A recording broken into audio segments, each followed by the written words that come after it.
This is Sheldon. Welcome to the Power of Tarot channel here.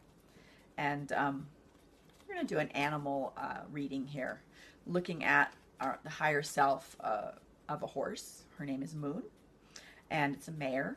And we're going to ask what her summer is going to be like and how that's going to turn out for her.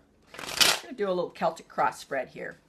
And so with animals, we look to their higher selves. We ask for permission to receive guidance and information on their path. So we're asking Moon what summer is going to bring for her. So off we go.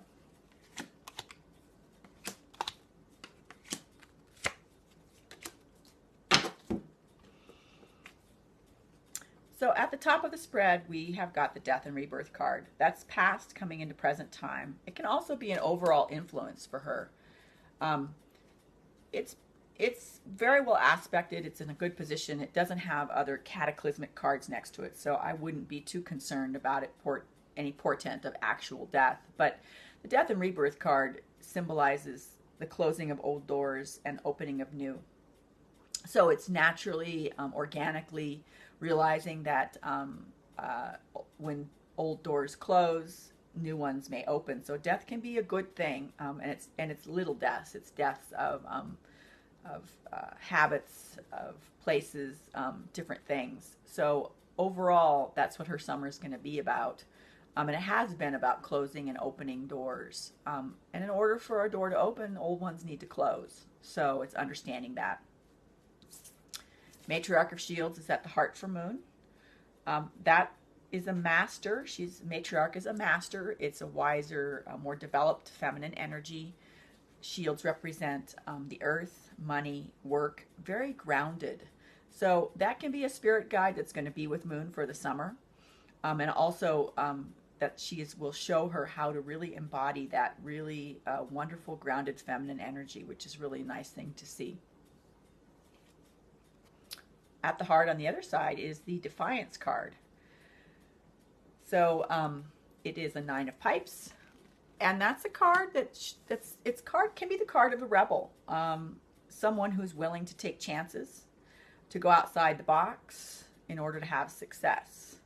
That's at the heart here. So for her, since the Matriarch of Shields is on the other side of the heart, a little bit of using that more feminine grounded energy, what that represents is her sort of stepping out and being a little bit of a rebel, interestingly enough. So it will be interesting to see how that manifests in physicality for her.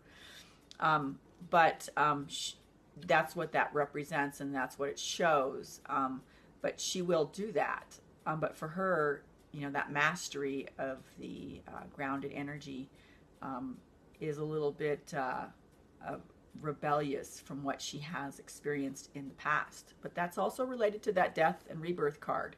So that's going to give her new ways. These are new ways that she's going to go about her life. So we've got the 10 of blades here. So the blades represent intellect and mind, and that's a ruin card. So it's fear of ruin.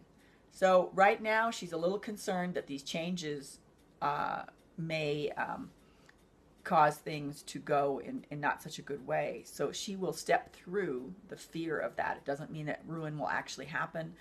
All these cards, those 10 of Swords, a lot of the cards that show some mental sort of gymnastics going on.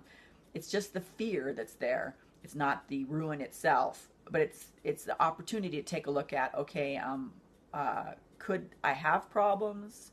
No, I'm going to let this go and move through it. So you don't actually create the problems. So she will move through that. And it's kind of a little fear of change thing for her. So the 1 or the Ace of Blades is the outcome card for her, which is great. That means that she will have success. And she's going to have success at using her mind in a good way. So she's going to move through that fear of ruin. And step fully into this new way of being, which is to step into her Matriarch of Shields energy to be a more grounded feminine presence. And the success card is great to have as an outcome card. So Moon's summer is going to be about some change and exploring a new way of being, but she will have success at doing that, which is really, really cool.